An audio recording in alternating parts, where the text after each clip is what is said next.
Primero, una definición muy básica. Ya hemos alertado desde el inicio que esta no es una sesión de tipo académica o científica, es una sesión de divulgación. La cocaína podremos identificarla como una sustancia adictiva, muy adictiva, que proviene de la planta de coca, y en particular hay algunas sustancias del tipo alcaloide que son las que causan los efectos más directos. Debo aclarar también que el consumo ancestral de hojas de coca no tiene estos efectos. Esto lo digo porque durante varios años, varias décadas, se ha criminalizado a la hoja de coca como si ésta fuera por sí misma la que causa estas alteraciones tanto en el organismo como en la sociedad. Esto no tiene que ver. El consumo de cocaína, el producto purificado, el extracto, es lo que se asocia con los ritmos de la delincuencia y el daño social. El crack es uno de los derivados de la cocaína, una presentación más exactamente que se forma con la imagen, con el aspecto de una piedra, y que es la forma de distribución más convencional en, desde luego, los mercados ilegales de este producto. La siguiente. Debo decir también que la cocaína hoy día no tiene un uso médico, no es parte de la terapéutica médica. En la Ley General de Salud Mexicana, al igual que en otras legislaciones de otros países, y también en el Convenio Internacional sobre Estupefacientes, se le considera un producto de no uso médico, fuera del uso médico, y en cambio un producto adictivo de uso ilegal. Algunos nombres que tiene de manera común en la calle: piedra, cebollitas, crack, perico, Blancanieve, Doña Blanca, caspa del diablo, grapas, líneas, rayas, puntos. Y se presenta así como un polvo que en la siguiente imagen vemos algunos de sus formas de administración, de uso, de consumo más comunes. En forma aspirada a través de la nariz, en forma fumada también en distintos dispositivos como pueden ser pipas artesanales y otros. Su aplicación directa del polvo blanco en las encías, y también inyectada, diluida con distintas otras sustancias, inyectada directamente en las venas. La siguiente. El uso continuo, por supuesto, tiene graves consecuencias, causa grandes estragos en la salud de las personas. Algunos de los elementos que podemos resaltar están aquí. Cuando se usa aspirada se pierde el olfato, puede ser de manera irreversible, causa sangrado de la nariz, un goteo frecuente y problemas para deglutir, problemas para tragar los alimentos o el agua. En forma ingerida puede causar un deterioro grave, incluso una emergencia del aparato gastrointestinal, del intestino, puede causar necrosis y requerir una cirugía urgente, o sencillamente una alteración de largo plazo que cause diarreas y alteraciones de la digestión. En forma fumada causa tos, estimula el asma, provoca dificultad respiratoria y desde luego puede aumentar el riesgo de neumonías y con ello causar la muerte también de manera indirecta. Finalmente, en forma intravenosa aumenta grandemente el riesgo de que con las jeringas que se distribuyen entre personas usuarias se puedan dispersar infecciones como el virus de la inmunodeficiencia humana, el VIH, la hepatitis C, también infecciones bacterianas que pueden causar endocarditis, septicemia y nuevamente la muerte de manera indirecta. Un elemento que no está señalado aquí es que también, como la cocaína, produce una disminución del flujo sanguíneo, aumenta importantemente el riesgo de infartos cerebrales, infartos cardíacos, embolismo, tanto en la circulación cerebral como en las otras partes del organismo. La siguiente. En general, y esto es lo que queremos destacar, la cocaína causa un problema de dificultad de relacionamiento incontrolable. La persona que es adicta tiene tal avidez, tal necesidad de utilizar la droga que puede estar involucrada en el crimen sencillamente por el deseo de consumir la droga, de encontrar la droga.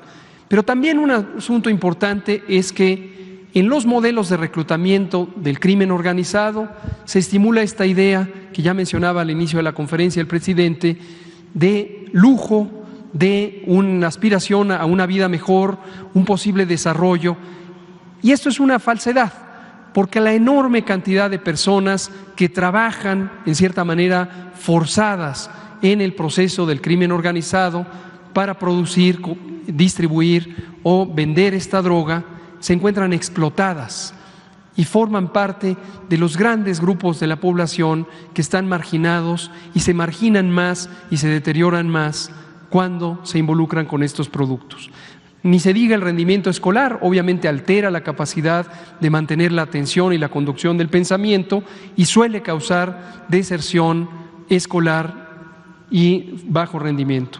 Y se rompen los lazos familiares o los lazos de amistad.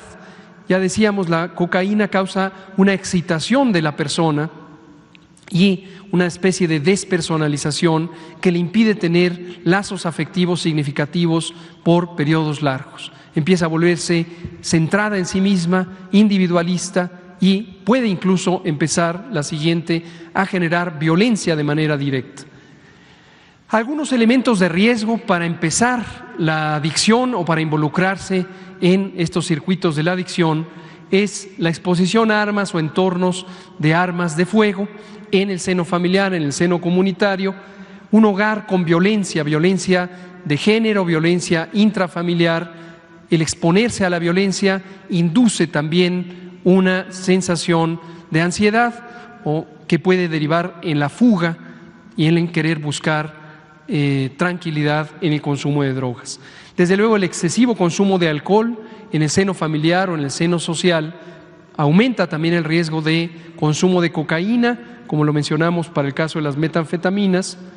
Y un asunto importantísimo es relacionarse con personas, con amistades que consumen cocaína. Es una fuente de estímulo para inducir la adicción. Esto puede reducir hasta en 6 años la edad de inicio del consumo de estas drogas. Por lo contrario, tenemos factores de protección cuando existe una vigilancia empática, estrecha, amistosa, cariñosa, afectiva para las personas jóvenes, en particular en la edad más sensible, que es a la salida de la niñez y a la entrada a la adolescencia, en la pubertad, de los 12 a los 14 años.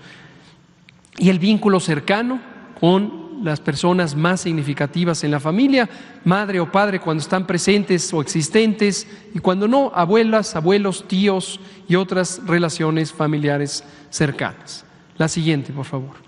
Veamos ahora estos testimoniales, insisto, son reales, sobre cómo se presenta de manera cruda en las personas que viven este infierno de la adicción, de la segregación y de la despersonalización, la adicción. Las imágenes también son reales. La siguiente, por favor. Por ejemplo, este testimonio, se le pregunta, ¿cuál es tu vida de hoy? Y la respuesta es, mi trabajo es fumar crack. ¿Trabajo? Nah, no trabajar, solo obtener dinero para mi crack. Este es el grado de compenetración, de dependencia que puede haber. La siguiente. Otro testimonio, dejé la casa para no hacerla sufrir, para no robarle a mi mamá y a mis hermanos. Ya sentía el antojo y necesidad de usar y no tenía dinero. Entonces me fui. Muchas personas abandonan el hogar, abandonan los puentes de relación con la familia o con las amistades porque están urgidos de consumir y entonces prefieren escaparse. Obviamente escaparse a un mundo irreal que finalmente los lleva a una gran degradación personal y colectiva. La siguiente. Es así, se les olvida comer, bañarse, se les olvida todo. Terminan fumando, fumando, fumando. Ese es el grado de avidez y terminan totalmente aislados. La siguiente, por favor. Finalmente que me parece crudísimo.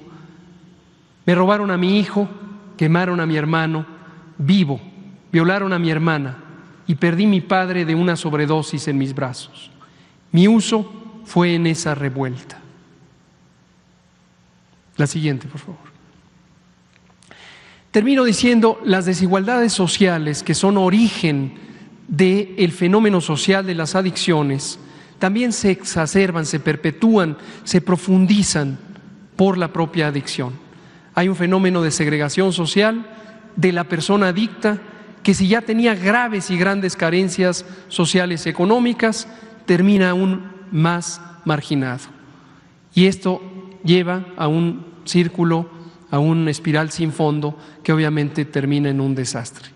La última es una síntesis de los elementos que hemos estado mencionando y que impulsamos en la Estrategia Nacional de Prevención de Adicciones Juntos por la Paz, que es la búsqueda de espacios donde se pueda apoyar a las personas y a las colectividades, a las comunidades, para realizar actividad física y deporte, para encontrar conexiones sociales significativas, un sentido de vida, un sentido emocional y afectivo profundo en el encuentro con sus pares. Actividades culturales, actividades de expresión artística, para encontrar una identidad propia en un contexto de amor, de comprensión, de inclusión.